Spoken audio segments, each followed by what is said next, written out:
Los invito a que vayan a Colosenses, capítulo 3. Hoy nuestra porción va a ir del 1 al 4.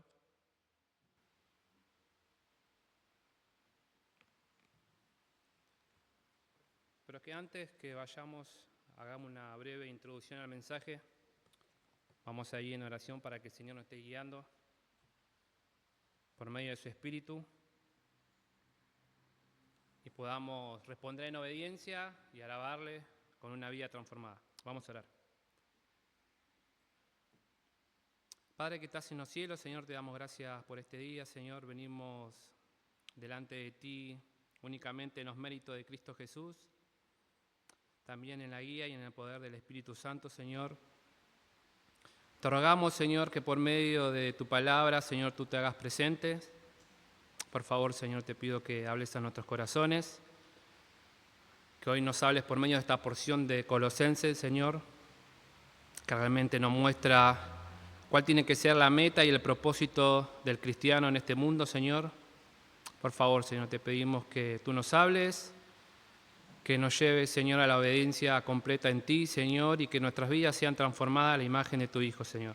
En su nombre te lo pedimos. Amén. Estudiando este pasaje, me puse a recordar, me acuerdo cuál era mi propósito antes de conocer al Señor, ¿no? Y yo antes de conocer al Señor, yo quería tener una banda de heavy metal. Y me acuerdo que pasaba todo el tiempo tocando la guitarra. Esa era mi meta, ese era mi propósito antes de conocer al Señor. Todo el tiempo escuchaba mucha música, pero todo mi tiempo, mi enfoque, mi meditación, mi propósito era aprender a tocar la guitarra. ¿Por qué? Porque yo quería tener mi banda. Tenía que saber tocar bien mi instrumento, ¿no? Para poder comunicar la música que yo quería transmitir a la gente.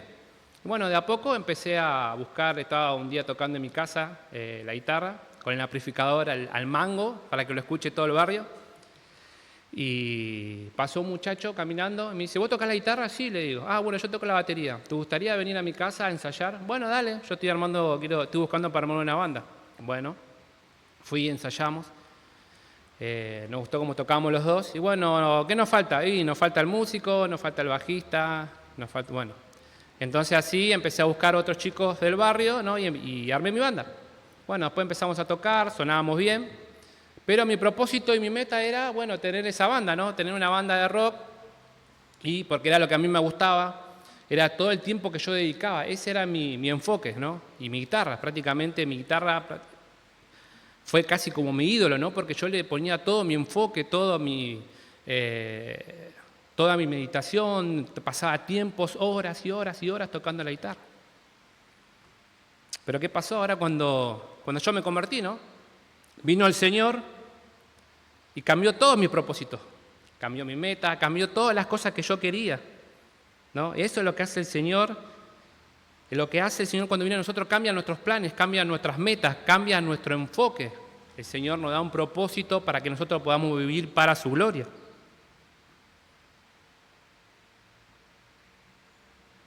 Ahora, cuando nosotros venimos a Cristo, cambia nuestra forma. Cambió mi forma de pensar, mi perspectiva, mi cosmovisión de cómo yo miraba las cosas en este mundo.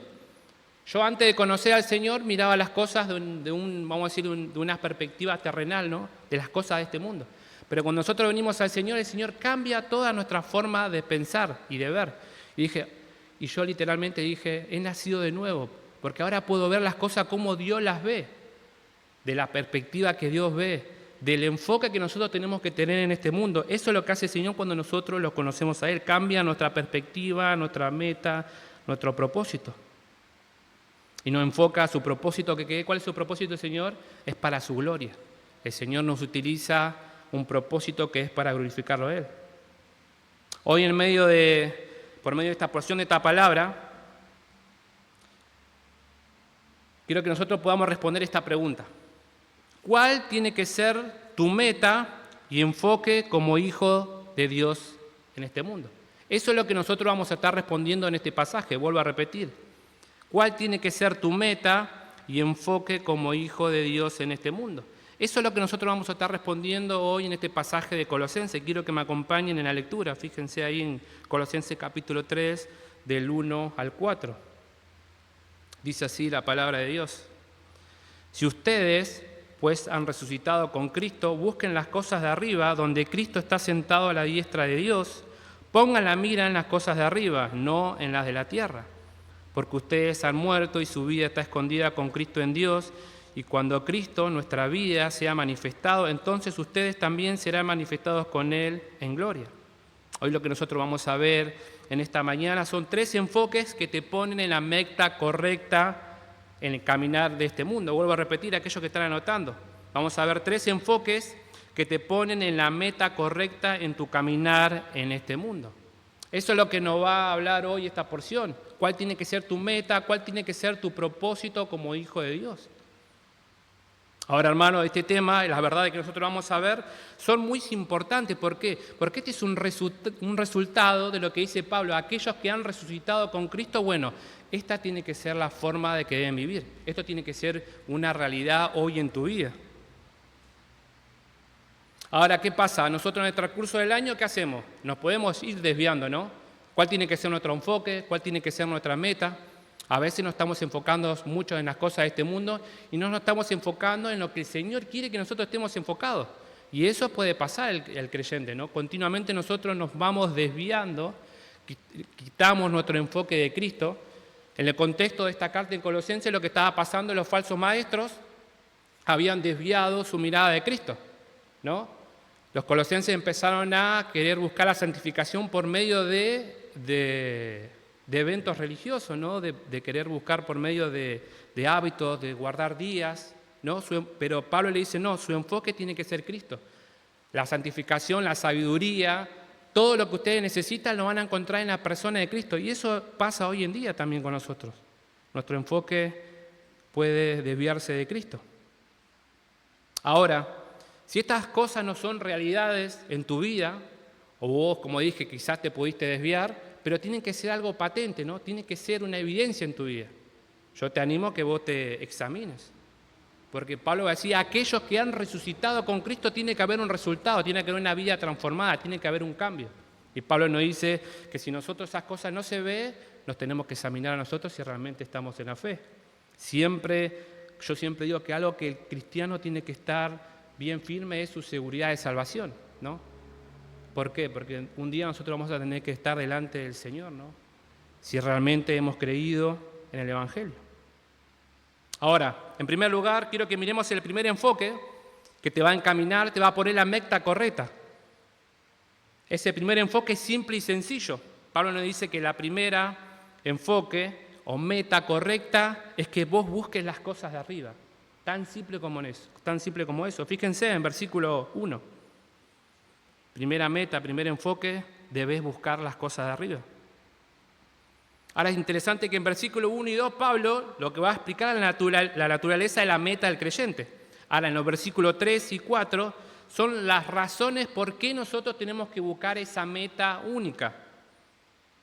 Este pasaje a nosotros nos muestra los valores cristianos, principios relacionados con la conversión del creyente. Este es un resultado de todo creyente.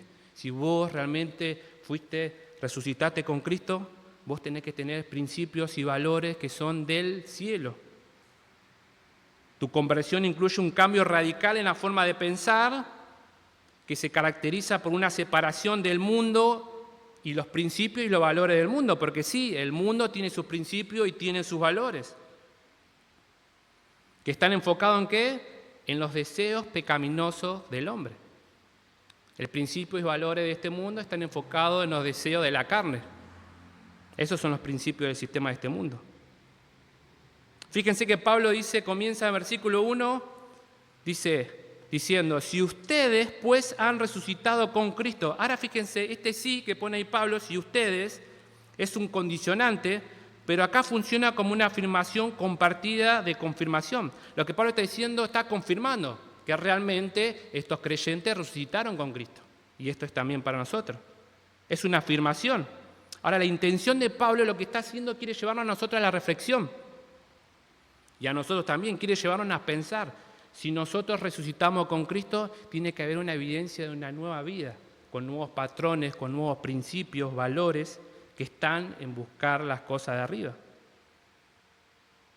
En otras palabras, lo que Pablo está diciendo, si ustedes han resucitado con Cristo, busquen las cosas de arriba donde está Cristo sentado a la diestra de Dios. Fíjense cómo lo pone la Beta X, que es otra versión, dice así. Pues que fuiste resucitados juntamente con Cristo. Pues que fuiste, ya lo está afirmando, resucitando juntamente con Cristo, buscar las cosas de arriba donde está sentado Cristo a la diestra de Dios. Lo que vemos que Pablo que está haciendo acá lo está dando por un hecho, es una realidad. Estos creyentes han resucitado con Cristo y como resultado, por lo tanto, deben buscar las cosas de arriba, donde está Cristo sentado a la diestra de Dios. Esto se trata, queridos hermanos, de la vida resucitada del creyente. Es la nueva vida que nos da el Señor. ¿Y es por medio de qué, dice Pablo? Por la muerte y resurrección de Cristo. Nosotros, ¿por qué tenemos nueva vida? Porque Cristo murió por nuestros pecados. Pero no solamente Cristo murió, sino resucitó. Y en Romanos, ¿qué nos dice? ¿Resucitado para qué? Para que nosotros tengamos una novedad de vida. Es una nueva vida, diferente. Como yo decía hoy en el principio, mi meta está enfocado en las cosas de este mundo. Pero cuando Cristo vino a mi vida, ¿qué hizo? Cambió mi enfoque, cambió mi propósito. Ya no depende de lo que yo quiero, sino lo que el Señor quiere. Porque Él es mi Señor. Él está sentado a la diestra de Dios, que es un lugar de honor y privilegio. Es el Señor donde nosotros nos tenemos que someter a su señorío. Fíjense lo que dice un comentarista. La resurrección del cristiano no es compensación por la miseria de la vida, sino la continuación de la verdadera vida eterna que comenzó aquí en la tierra. El cristiano vive en una tensión del ya y todavía no. ¿Qué está diciendo este comentarista? Que nosotros, si bien nosotros no vemos que hemos sido resucitados, pero ya estamos viviendo los principios. Es una vida transformada. Pablo más decir más adelante que todavía no se mostró lo que nosotros vamos a hacer, que eso va a ser nuestra glorificación. Pero nosotros vivimos en una tensión, dice, del ya, pero todavía no. Ya fuimos bendecidos con toda bendición espiritual, pero todavía no se ve, no es visible. Pero por medio de nuestra vida transformada, nosotros tenemos que mostrar esa vida nueva que tenemos, que se va a ver, se va a manifestar cuando el Señor venga. Ahí cada uno de nosotros se va a ver realmente la nueva vida que nosotros tenemos en Cristo. En los versículos anteriores, Pablo ya hizo una mención de nuestra identificación con Cristo. Lo que está mostrando Pablo acá es nuestra identidad con Cristo. Es la identidad que vos y yo tenemos en Cristo. Es la unión que hay entre el creyente y Cristo. En los versículos anteriores, Pablo ya hizo una mención. Y es con lo que nosotros tenemos que creer. Fíjense, cuando vos estudiás una de las cartas, Pablo primero lo que te va a hacer, te va a mostrar la teología, lo que vos y yo tenemos que creer. Una vez que nosotros entendemos lo que es nuestra unión con Cristo, Pablo decía, ahora que ustedes entienden cuál es su unión con Cristo, que han resucitado de los muertos, que fueron bautizados, ahora ustedes tienen que vivir de esta forma. Ahora, si vos y yo no entendemos esa parte teológica, la palabra, la enseñanza, si vos no la entendés en tu mente y en tu corazón, vos no vas a poder vivir. La única forma de que vos puedas luchar contra el pecado es tu unión con Cristo. Vos vas a vencer cualquier tipo de pecado siempre y cuando vos entiendas tu realidad, lo que vos sos en Cristo. Y en base a esa realidad, Pablo dice, bueno, ahora sí ustedes tienen que vivir. En Colosenses 2 al 12, Pablo dice, habiendo sido sepultados con Él en el bautismo, en el cual también han resucitado con Él, por la fe en la acción del poder de Dios que lo resucitó entre los muertos. En capítulo 2, en versículo 20, Pablo, con respecto a estos hermanos, ¿qué empezaban a hacer estos colosenses? Empezaron a envolver en los principios elementales del mundo. Ellos conocieron a Cristo, pero los principios elementales del mundo que estaban enseñando los falsos maestros, lo estaban desviando, y dice así. Colosenses 2, del 20 al 21. Si ustedes han muerto con Cristo a los principios elementales del mundo, Pablo hace entre preguntas, ¿por qué, como si aún vivieran en el mundo, se someten a preceptos tales como no manipules, no gustes, no toques? Esto tiene que ver muchas veces con lo religioso, ¿no? Tiene que ver con eso. Tiene que ver con que estos falsos maestros estaban buscando, ¿no?, querer la santificación por medio de una vida legalista.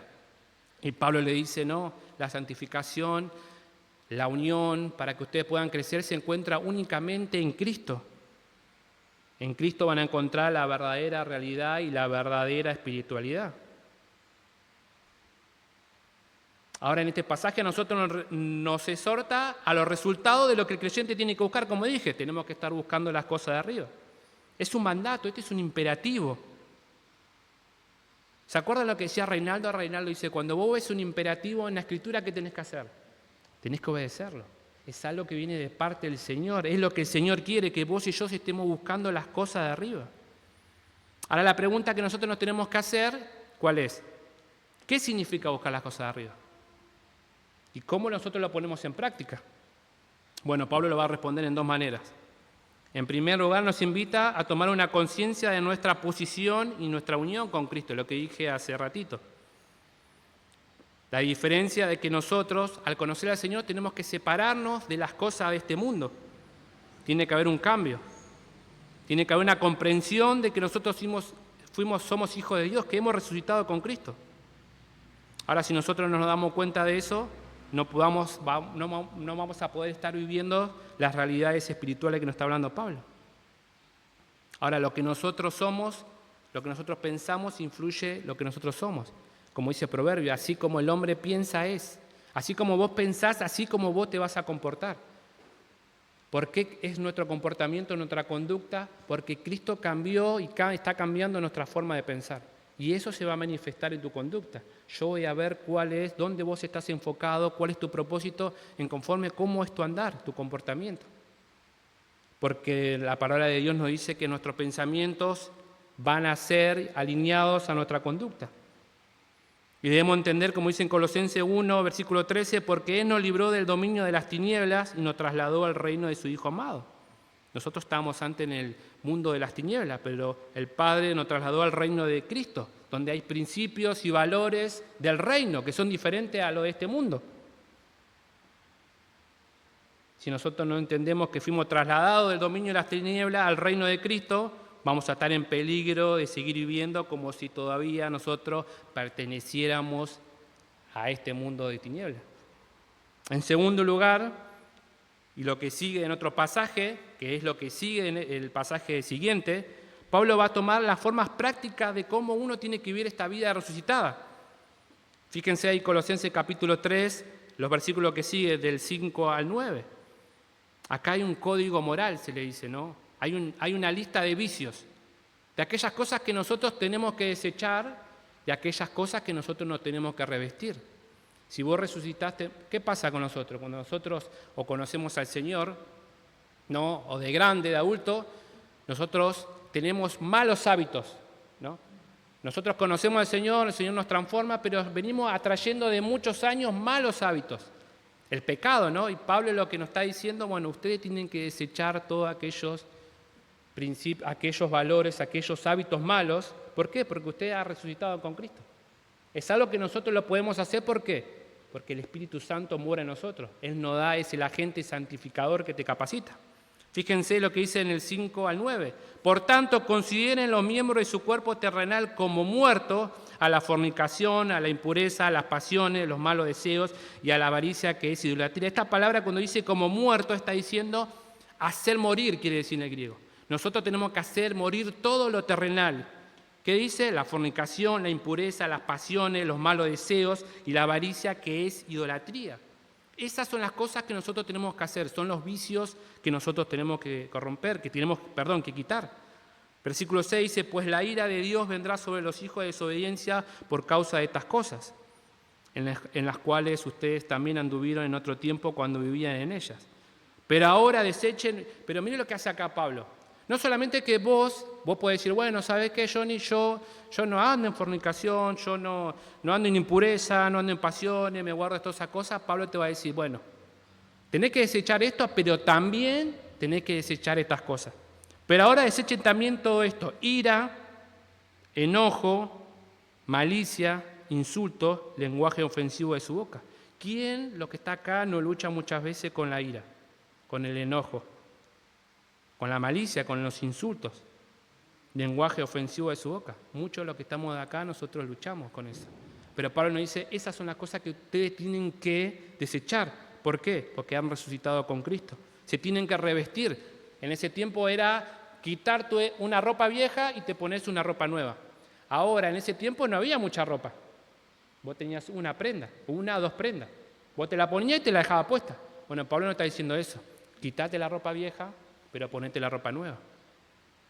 Más adelante, en otro pasaje, dice que nos debemos revestir de Cristo. ¿Por qué nos revestimos de Cristo? Porque estamos unidos a Cristo, estamos identificados con Cristo. Y también las cosas que debemos asumir, Colosenses 3, del 10 al 17, a fin de vivir vidas coherentes a nuestra vida, a nuestra nueva naturaleza. Dice así, capítulo 3, del 10 al 17. Y se han vestido del nuevo hombre, el cual se va renovando hacia un verdadero conocimiento conforme a la imagen de aquel que lo creó. En esta renovación no hay distinción entre griego y judío, circunciso e incircunciso, bárbaro, escita, esclavo o libre, sino que Cristo es todo y en todos. Entonces ustedes, como escogidos de Dios, santos y amados, revístanse de tierna compasión. Estas son las cosas que nosotros nos debemos revestir en la iglesia, en nuestra vida. ¿De qué nos debemos revestir? Tierna compasión, bondad, humildad, mansedumbre, paciencia. ¿Cuánta paciencia nosotros necesitamos, ¿no?, en la vida cristiana? En las relaciones con nuestros hermanos, nuestra familia, el mundo, esperando, predicando el Evangelio. Soportándose unos a otros y perdonándose unos a otros. Si alguien tiene queja contra otro, como Cristo lo perdonó, así también háganlo ustedes. Esto es lo que nosotros tenemos que hacer en la iglesia. Nosotros debemos estar continuamente perdonando los unos a los otros. ¿Por qué? Porque es el Evangelio. El Evangelio es poderoso para justificarte, santificarse y las relaciones entre los hermanos. Fíjense qué impresionante que es el Evangelio, cómo el Evangelio es suficiente para todo lo que nosotros necesitamos, para nuestras relaciones, porque si tu hermano te ofende, ¿vos qué haces? Lo perdonás. Le manifestar gracia. ¿Por qué? Porque el Señor que te dio a vos, gracia. Entonces nosotros debemos manifestar gracia a los hermanos. ¿Se dan cuenta cómo el Evangelio es suficiente? Es lo que nosotros necesitamos. El Evangelio es el centro. Sobre todas estas cosas, vístanse de amor, que es el vínculo de la unidad. ¿Cómo nosotros debemos guardar la unidad en la iglesia? Por medio del vínculo del amor. Debemos amarnos los unos a los otros. ¿Cómo Satanás nos va a dividir a esta iglesia? Primeramente predicando el Evangelio, pero nosotros guardándonos en amor. Porque el Satanás, ¿qué quiere hacer? Desviar la iglesia, dividirla. Y nosotros, ¿cómo debemos guardar el vínculo? Dice, con el amor, amándonos los unos a los otros. Si nosotros nos estamos amando, vamos a ser guardados y vamos a estar sometiéndonos al Señor. Versículo 15, que la paz de Cristo reine en sus corazones, a la cual en verdad fueron llamados en un solo cuerpo y sean agradecidos. Versículo 16, que la palabra de Cristo habite en abundancia en ustedes. ¿Qué significa esto? Que la palabra de Cristo abunde en nosotros. Quiere decir que la palabra de Dios no tiene que controlar. Es lo mismo que dice en Efesios, sean llenos del Espíritu Santo. Es controlado. La palabra de Dios no tiene que controlar. Cuando nosotros estamos estudiando, debemos responder en obediencia, dejar que la palabra de Dios actúe en nosotros. Como dice Santiago, vos y yo debemos recibir la palabra ¿con qué? Con mansedumbre. El Espíritu Santo, ¿cómo obra? Por medio de la palabra. Vos tenés que dejar que la palabra actúe en tu vida. Dejala que la palabra actúe. Que la palabra de Cristo habite. ¿Y cómo habita la palabra de Cristo? Bueno, estudiando la palabra, memorizando, meditando, cosas que nosotros sabemos. Pero tenemos que responder en obediencia. Con toda sabiduría, enseñándose, amonestándose unos a otros con salmos, himnos, canciones espirituales, cantando a Dios con acción de gracias en sus corazones. Y todo lo que hagan, de palabra o de hecho, háganlo todo en el nombre del Señor, dando gracias por medio de Él a Dios Padre. Esto es reconocer el señorío de Cristo. Todo lo que vos tenés que hacer, lo tenés que hacer para la gloria del Señor. Estás en tu trabajo, estás en tu casa, estás con tus familiares, criando a tus hijos. ¿Qué le tenés que hacer? Estudiando todo para el Señor. Esto significa que nosotros nos estamos sometiendo al señorío de Cristo. Es el Espíritu Santo que transforma nuestra mente, nuestro corazón, y como resultado, ¿qué cambia? Tus afectos y tus deseos. Cambia, empieza a cambiar. Vos empezás a buscar las cosas de Dios, a buscar las cosas que son de los cielos. ¿Por qué? Porque el primer campo de batalla es nuestra mente. Vos vas a ganar las batallas por medio de tu mente. ¿Qué estás pensando? Esto es lo que estos versículos intentan inculcar, es que en nuestra nueva mentalidad tengamos nuevas prioridades, nuevas metas y una nueva perspectiva de vida. Lo contrario, las ambiciones de los inconversos que están centradas en los valores materiales de este mundo. En cambio, las nuevas aspiraciones de los que hemos creído, los que hemos sido resucitados con Cristo, tienen que ver con valores celestiales y espirituales. Es decir, una mentalidad que debemos adquirir centrada en las cosas de arriba. Volviendo a nuestro texto, fíjense en versículo 1 y 2 el énfasis que Pablo hace. Si ustedes pues han resucitado con Cristo, busquen las cosas de arriba. Versículo 2, pongan la mira en las cosas de arriba. Fíjense cómo Pablo continuamente está haciendo énfasis en las cosas que nosotros debemos estar buscando continuamente y pensando. El propósito hace énfasis que nosotros estemos continuamente buscando al Señor. Y dice, porque Cristo está sentado a la diestra de Dios, como dije en el comienzo. Es un lugar de honor y autoridad. El Señor es el que gobierna tu vida y es que también intercede delante del Padre guardando tu vida. Esto requiere reconocer el señorío de Cristo.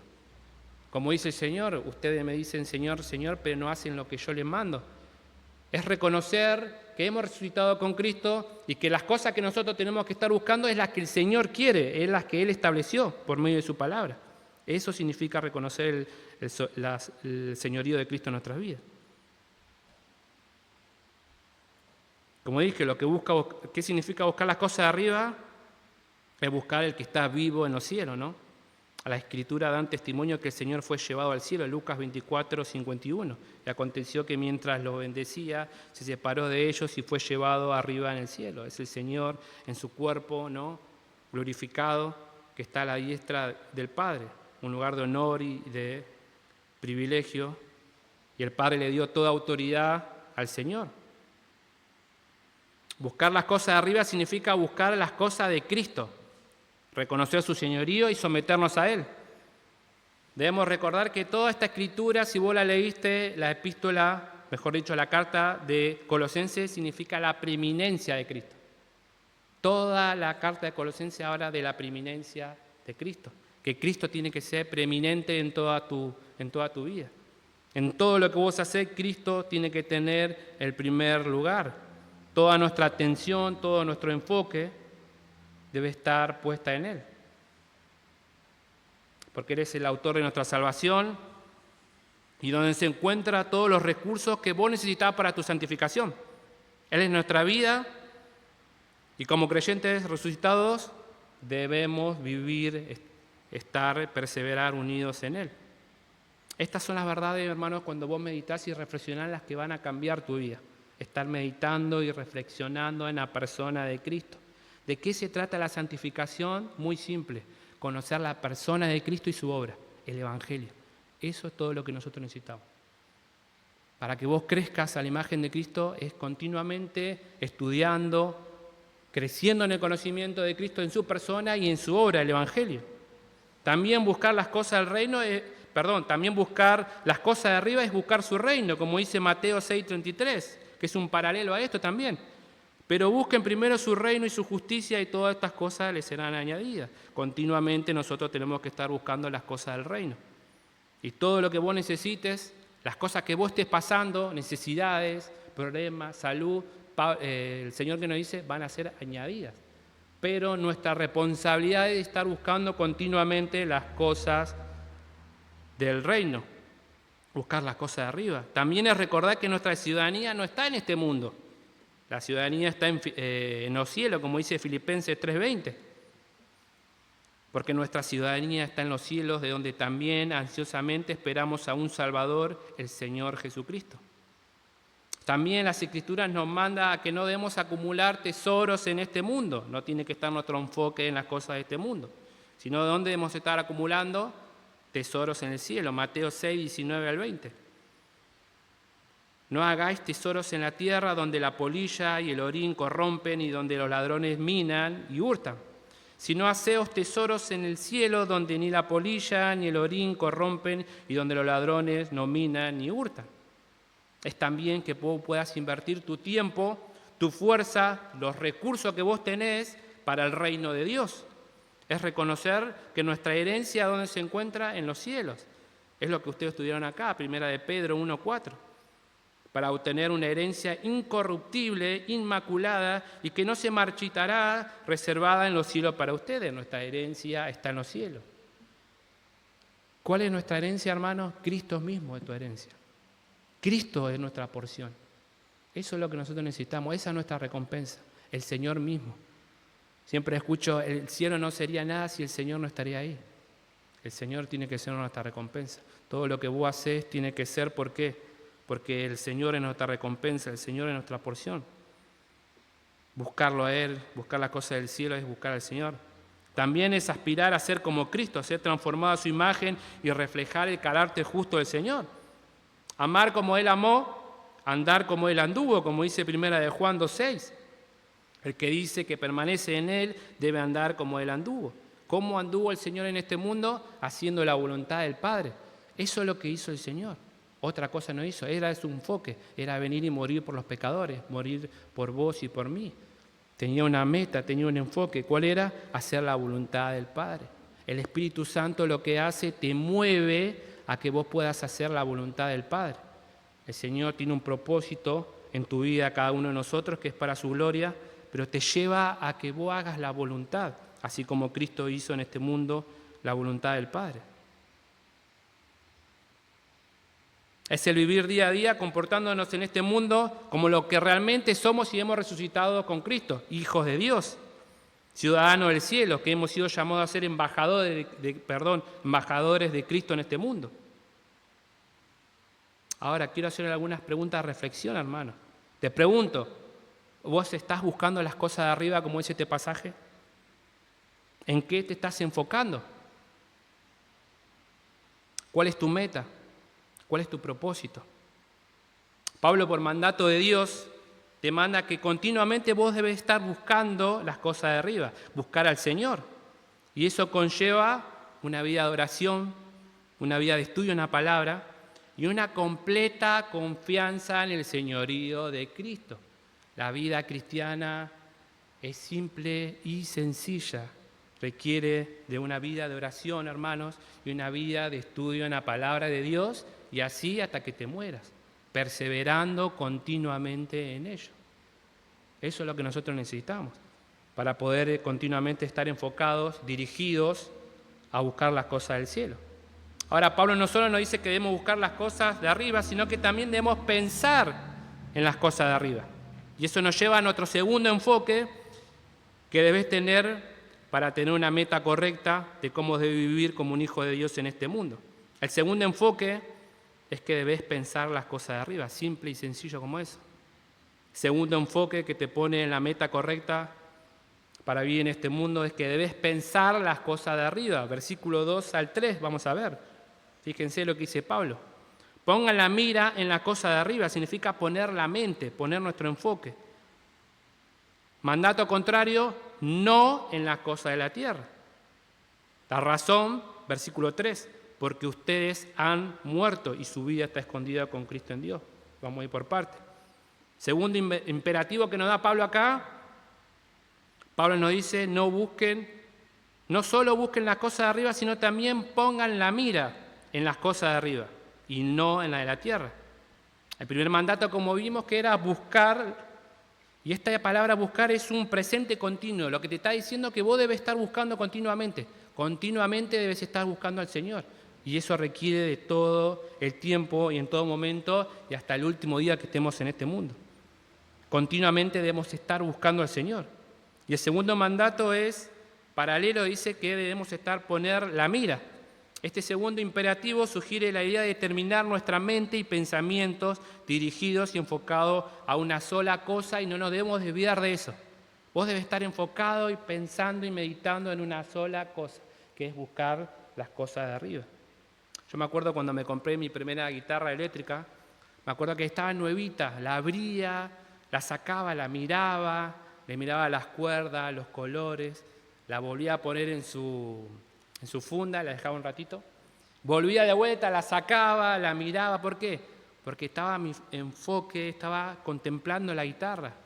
la miraba porque me gustaba. Bueno, de ese mismo modo nos está diciendo que nuestros pensamientos tienen que estar enfocados en buscar las cosas de arriba, estar buscando al Señor, estar enfocados. Nuestra mente, nuestro enfoque, nuestros pensamientos tienen que estar dirigidos. Fíjense que también lo contrario nos da un mandato negativo.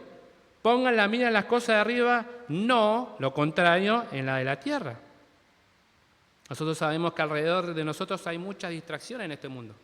Nosotros luchamos con las tentaciones. Debemos llenar nuestra mente con las cosas de Dios. Las cosas de la tierra nos llamarán la atención, sí que nos llaman la atención, pero nosotros no debemos permitir que eso nos desvíe del camino y del propósito que el Señor quiere. Fíjense lo que dice Filipenses 3:19, cuyo fin es perdición, cuyo Dios es su apetito, cuya gloria está en su vergüenza, los cuales piensan solo en las cosas terrenales. Hay creyentes que solamente están pensando en las cosas de este mundo, que su Dios, dice, es su estómago. Ese es su Dios. ¿Por qué? Porque están buscando enfocado su mente en las cosas de este mundo. Y Él nos está diciendo que eso es lo que nosotros no tenemos que estar poniendo nuestra meta, propósito en este mundo. Pero los verdaderos creyentes, piensan en las cosas celestiales, Filipenses 3:20. Porque nuestra ciudadanía está en los cielos, donde también ansiosamente esperamos a un Salvador, el Señor Jesucristo. Ahora en las Escrituras nos muestra un ejemplo claro en donde nosotros no tenemos que estar poniendo nuestra mira. Y eso lo vemos con el ejemplo de la esposa de Lot, en el Antiguo Testamento, Génesis 19. ¿Qué nos narra en ese momento? Dice que en el momento que iba al camino de la liberación, la esposa de Lot, ¿qué hizo? Puso la mira ¿en dónde? En el camino hacia atrás, donde no tenía que poner. ¿Y qué le pasó? Bueno, se convirtió, todos conocemos la historia, ¿no? Una estatua de sal. En vez de ser reservada a la destrucción, fue convertida en columna de sal. Génesis 19:26, pero la mujer de Lot, que iba tras él, miró hacia atrás y se convirtió en una columna de sal. Ahora los evangelios, fíjense que el Señor nos advierte y nos conviene acordarnos de la esposa de Lot, dice. Lucas 17:32-33 dice así, acuérdense de la mujer de Lot. Todo el que procure preservar su vida la perderá, y todo el que la pierda la conservará. El Señor nos está diciendo, negate a vos mismo. Toma tu cruz y seguime. No pongas tu mente, tus pensamientos en las cosas de este mundo. Asimismo, poner la mira nos pone en la disyuntiva de tener que escoger entre las cosas de arriba y las cosas de la tierra. No podemos fijar las miradas en dos metas diferentes, porque los deseos carnales van en contra de los deseos espirituales, son incompatibles.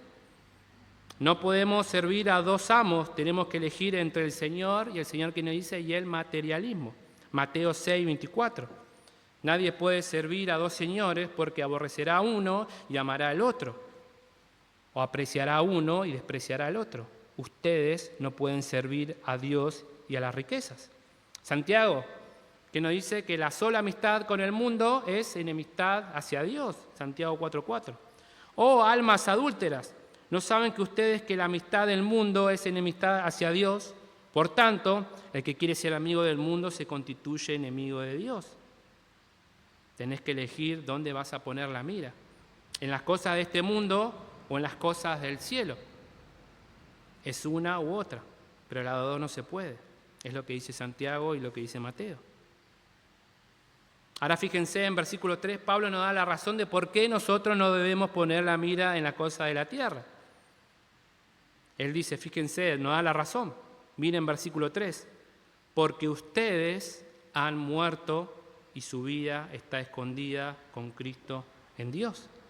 La razón de por qué nosotros no debemos poner la mira en las cosas de este mundo es porque hemos muerto con Cristo. Hemos muerto a los principios y valores de este mundo, mediante la unión con Cristo en su muerte y su resurrección.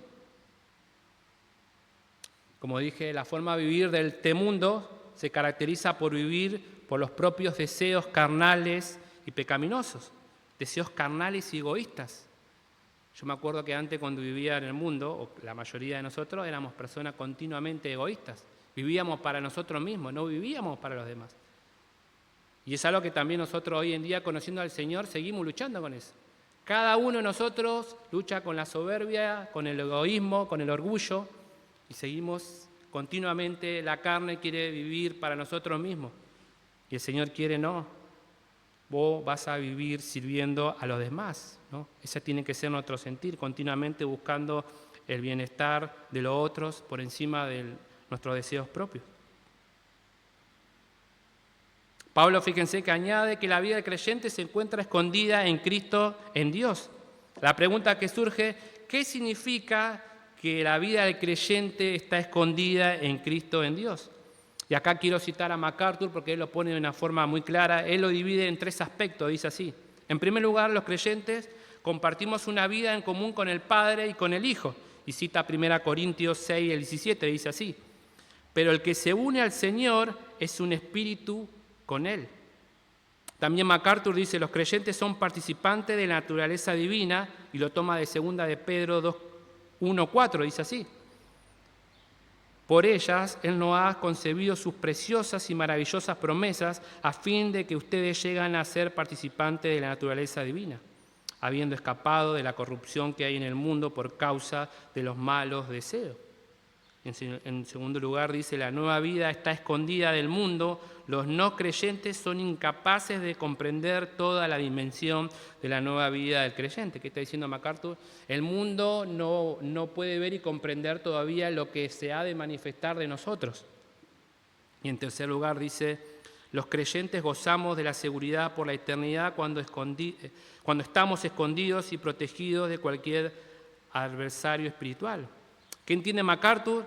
Que la vida del creyente está escondida en Cristo y en Dios, que el cristiano comparte la naturaleza divina por estar unido con Cristo, y dice también que esa vida está escondida de los incrédulos.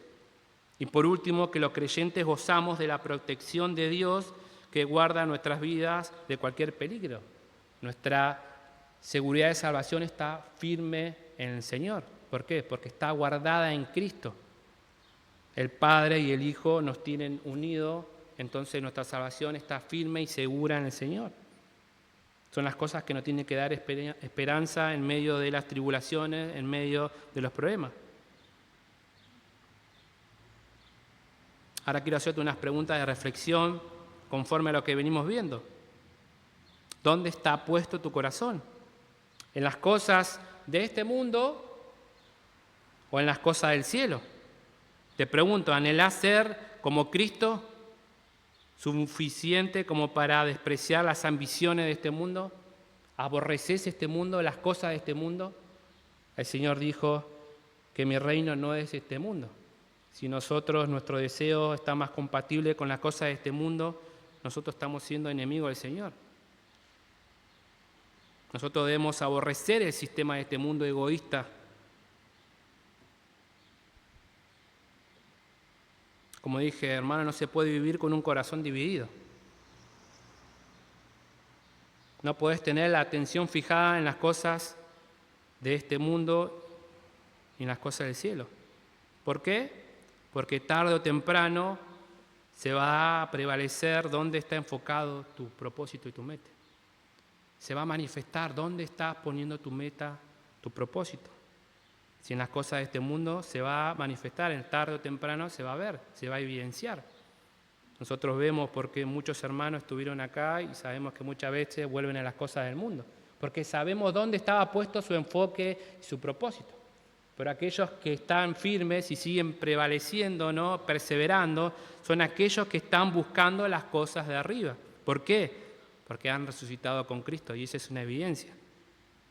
Un comentarista, Robertson, dice así: el cristiano tiene que mantener los pies sobre la tierra, pero la cabeza en el cielo. Tiene que tener su mente aquí en la tierra centrada en lo celestial y así ayudar a hacer la tierra como un cielo. Esto no quiere decir que nosotros nos debemos de vincular de las cosas, nuestras responsabilidades en este mundo. Pero, como dice este comentarista, nosotros debemos tener los pies sobre esta tierra, pero nuestra mente, ¿dónde tiene que estar pensando? En las cosas del cielo. Porque más adelante Pablo va a decir en las relaciones sociales, ¿no? Nuestras esposas, nuestros hijos, nuestro lugar en nuestro trabajo. Nosotros tenemos que glorificar en el lugar donde el Señor nos pone. Tenemos que estar, obviamente, en las cosas de este mundo, pero con un enfoque pensando en las cosas del cielo. ¿Cuál es la voluntad del Señor en el lugar donde Él nos puso? Nuestro enfoque, nuestra meta, tiene que ser luz y sal en este mundo, manifestarlo a Él en la forma como nosotros vivimos, hasta que Él venga. Te pregunto, por implicación, ¿en dónde estás poniendo tu atención? ¿Qué pensamientos son los que están gobernando hoy en día en tu vida? El Señor te manda que no pongas la mira en las cosas de este mundo, que son pasajeras, sino que pienses y medites en las cosas de arriba. Tu meta y enfoque tiene que estar puesto continuamente en Dios, hermano. Estos pasajes es simple de entender. El Señor quiere que nosotros lo estemos buscando continuamente a Él y su reino. Que el Señor sea la prioridad de tu vida. Tus pensamientos, tu atención tiene que estar continuamente buscando las cosas de arriba. Entonces vimos, en primer lugar, fue buscar las cosas de arriba. En segundo lugar, el enfoque fue pensar en las cosas de arriba. Y por último, es nuestra esperanza. Lo tercero tiene que ser, debes estar esperando al que viene de arriba. Ese es el tercer enfoque que te pone en el camino correcto. En primer lugar, buscar las cosas de arriba. Segundo lugar, pensar en las cosas de arriba. Y tercero, esperar al que viene de arriba. Ese tiene que ser tu tercer enfoque que te pone en un camino correcto en este mundo. Yo lo llamo la esperanza escatológica. Fíjense lo que dice Pablo en versículo 4. Cuando Cristo, nuestra vida, sea manifestado, entonces ustedes también serán manifestados con Él en gloria. Acabamos de ver que mientras el creyente está en esta tierra, su vida, su meta y su propósito debe ser en Cristo. Ahora llegará el día, dice Pablo, que lo escondido será manifestado. Entonces se verá realmente quién es Cristo y quiénes somos nosotros en Él, hermano. Se va a ver lo que realmente somos nosotros. Hendrickson dice así: aunque el mundo jamás será capaz de ver la intimidad de la relación interior que existe entre los creyentes y su Señor, la expresión exterior de esa relación interna, la gloria, algún día será evidente a todos. Ahora, antes de ver esta maravillosa promesa con respecto a nuestro futuro, debemos entender un momento y considerar una frase muy importante de este versículo 4, que tiene que ver no tanto, obviamente, con nuestro futuro, cuando venga el Señor, que esa tiene que ser nuestra esperanza, nuestra motivación, sino que tiene que ser en nuestro presente. Fíjense lo que dice Pablo en versículo 4. Cuando Cristo nuestra vida. ¿Qué está diciendo Pablo acá?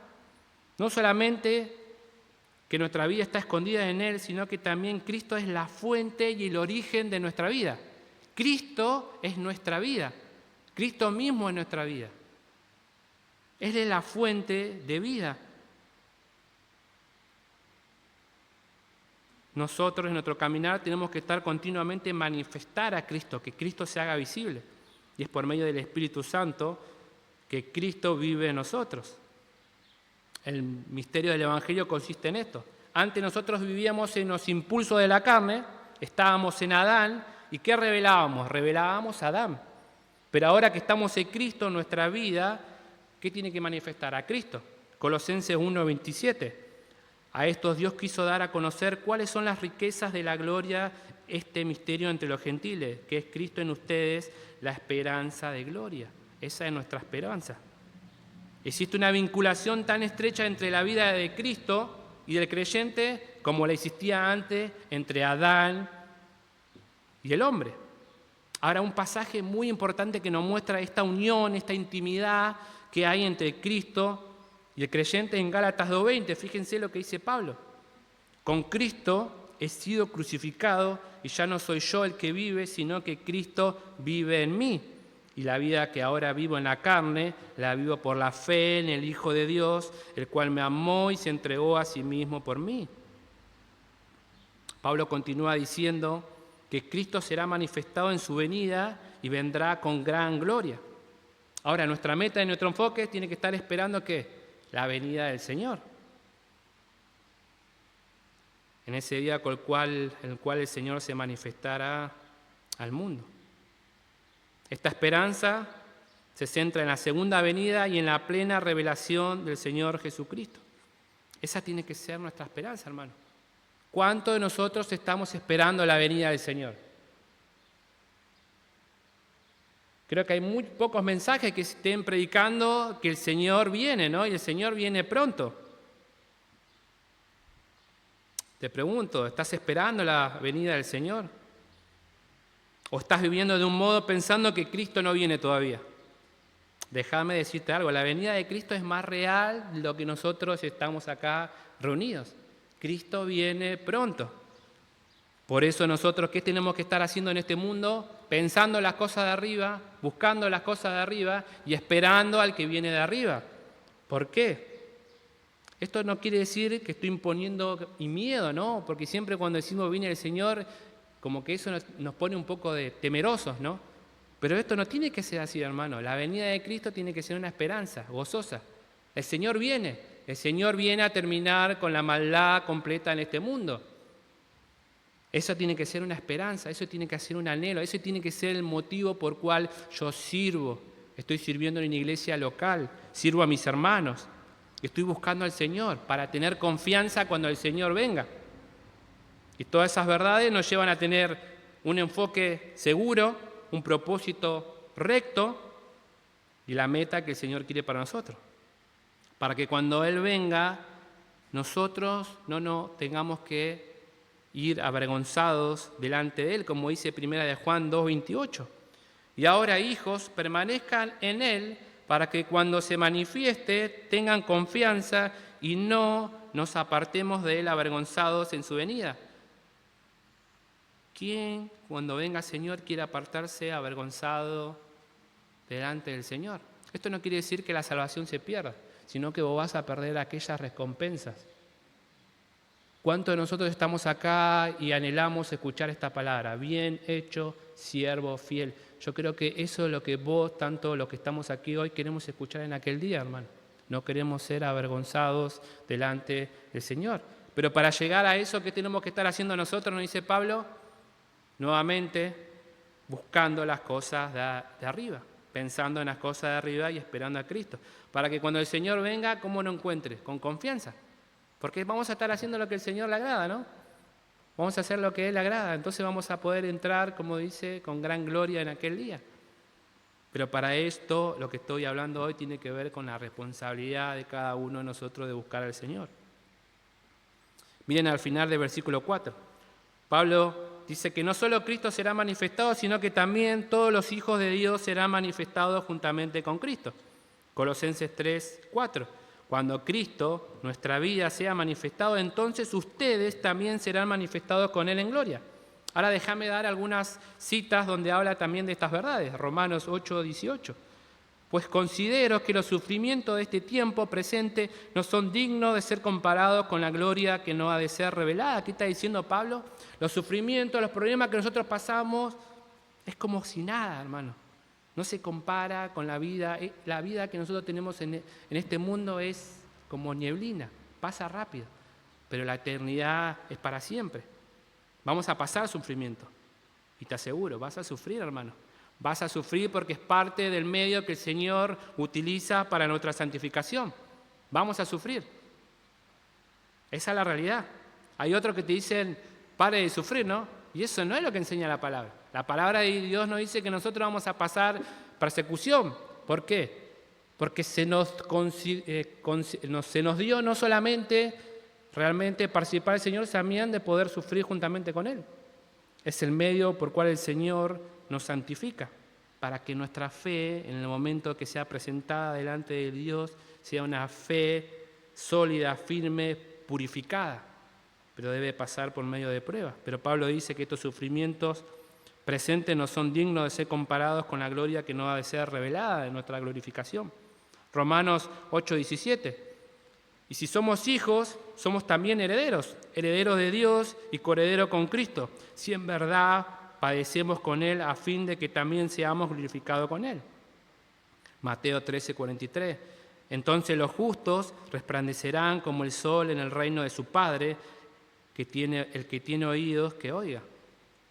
2 Timoteo 4:18, Pablo hablando de su carrera final. En el futuro me está reservada la corona de justicia que el Señor, el juez justo, me entregará en aquel día. Y no solo a mí, sino también a todos los que aman su venida, aquellos que están esperando la venida del Señor confiadamente. Y hay muchos más pasajes que esto nos tiene que dar esperanza. Este tiene que ser el motivo, el corazón, la motivación de que nosotros estemos buscando las cosas del cielo. Esa tiene que ser nuestra meta, esa tiene que ser el enfoque, la meta del creyente. Para ir concluyendo, hermano, entonces vimos y respondimos a la pregunta, ¿cuál tiene que ser la meta de un hijo de Dios? Lo vimos en 3 enfoques que te ponen en la meta correcta en el caminar de este mundo. Vimos que en primer lugar debemos buscar las cosas de arriba, pensar en las cosas de arriba y esperando al que viene de arriba. Todo esto concluye y responde a lo que tiene que ser una meta y enfoque en este mundo.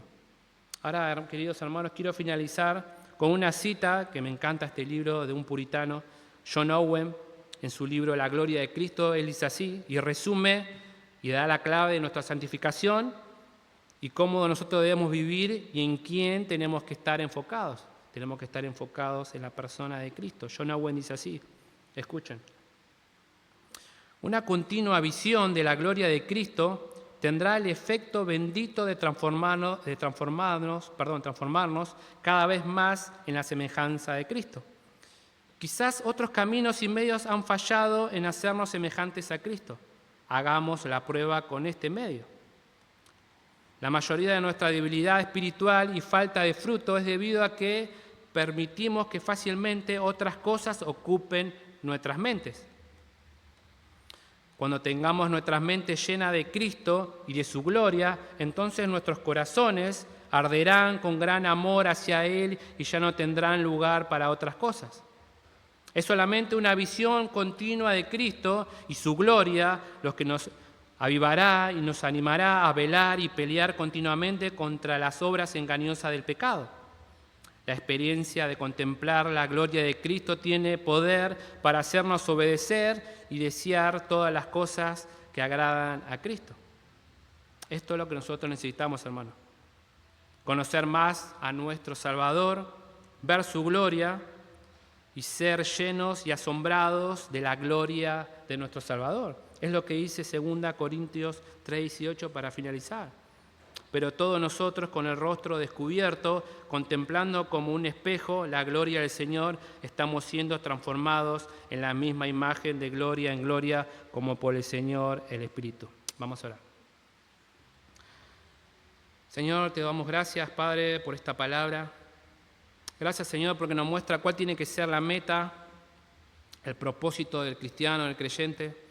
Aquellos que hemos resucitado con Cristo, debemos buscar las cosas de arriba, pensar en las cosas de arriba y estar esperando al que viene de arriba.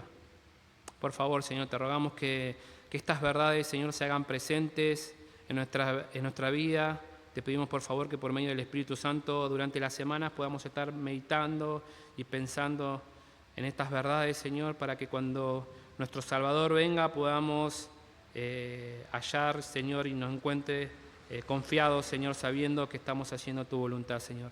Gracias por este tiempo, te pedimos que bendiga las canciones que vamos a estar finalizando y el transcurso de la reunión, Padre. Te damos gracias en el nombre de tu amado Hijo Cristo Jesús. Amén.